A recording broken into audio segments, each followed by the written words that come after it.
Oleg Riedke, the director of New Hope of Moldova, and executive pastor Steve Hootmacher from Cedar Creek Church are here today speaking about the horrific conditions that exist inside the world of the human trafficking of children, the trafficking of children.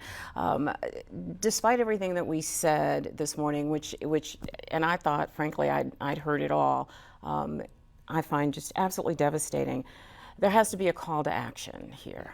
What is it? First of all, I'd like to say that awareness plays an important part to let people know that there is this problem. You know, you can just say it's a problem of Moldova, it's a problem of Eastern Europe, it's a problem of somebody else, but it's not my problem. So just acknowledge the fact that it happens here in your own country, as it is. Helped me to understand that it happens in my country. So making myself aware, telling other people about the fact that there is a problem. But awareness can happen, you know, just through, you know, social media. You can tell people, hey, I've just, you know, referred even to this program. Let people hear about the problem. I believe that 75% of success actually lays in the hands of prevention. I know not a lot of people are interested in prevention, or a lot of international organizations are interested in prevention. But I believe prevention is key to solving the issue of human trafficking. Well, how do you prevent a circumstance that has its genesis in global poverty and global oppression? How do you prevent this from happening? You see, again, going to the public schools, we've done such a tremendous work, and to go to cover per season 25,000-30,000 kids, to tell them about the human trafficking issue, build that awareness in the public schools, working together with the Department of Education, getting people to tell kids about this issue. Also, just, you know, protect your own family, to protect your own kids. Tell them about this. Be careful about yourself, with whom you are connected. Where do you mingle in the internet? Internet, yeah. Who are your friends on different social media networks? That's another part. That's where a lot of the predators are at, or are watching Facebook posts and where you're at what your age is, everything. In our case, transitional homes. It is taking these kids out of the orphanage, of their environment, and facilitating for them. It's a family type home where they learn life skills, they're loved, they're cared for. How do you get them out of orphanages? Because of our good relationship with the government. So among the people in the government, you find people of peace, you know, people that really want to make a difference, a good, positive impact in the lives of these kids. So we work with the Child Protective Services. Actually, my wife, she's one of the advisors for the National Child Protective Services. So we work closely with them. Our transitional home that we just recently opened was at the request of the Child Protective Services, who we together went to their office and they said, please open more transitional homes. Take more of these kids. We will facilitate, we'll help, paperwork, whatever it is. But you take them into your family type homes and pour into them. So when these children, those few very fortunate ones who manage to escape this lifestyle, do they have a chance of surviving with all of that emotional scarring? What they need definitely good, positive, healthy adult care. They need someone who's going to care for them. So it's really never too late. It's never too late. In fact, some of the kids that have actually been rescued after being, used and abused for so long, they're turning a corner because they've never experienced real, genuine, healthy love before.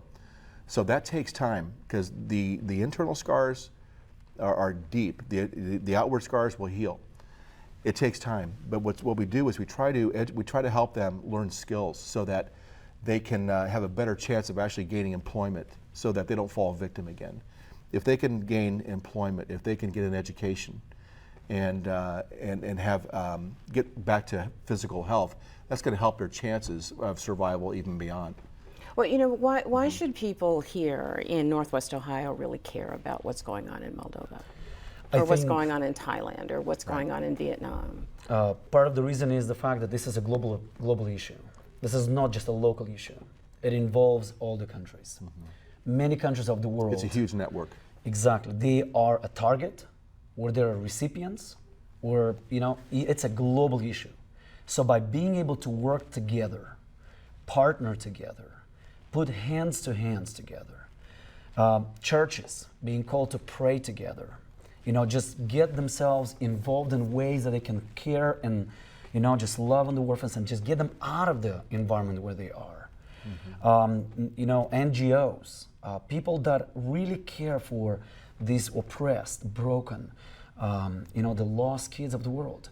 By giving, by stepping into that world of going and doing something with organizations that they trust. And I really suggest that people will check out on our website and, or Cedar Creek website, and just to ask us how can they be involved. And we have ways for people personally be involved in making a difference in the lives of these kids. We ran at the end of the first segment a list of community resources for you to take a look at. That will be available on the 13ABC website in just a few days. And before the end of the show, we will give you the contact information that Oleg has mentioned just a minute ago. So we were talking about prevention in just our last few minutes. Prevention is key. Anything else that's key? I believe the rescue part. You see, I personally went to rescue a girl, but I didn't go by myself. We've got to involve the Child Protective Services, the police, law enforcement. My suggestion: don't go by yourself. Don't try to do it yourself.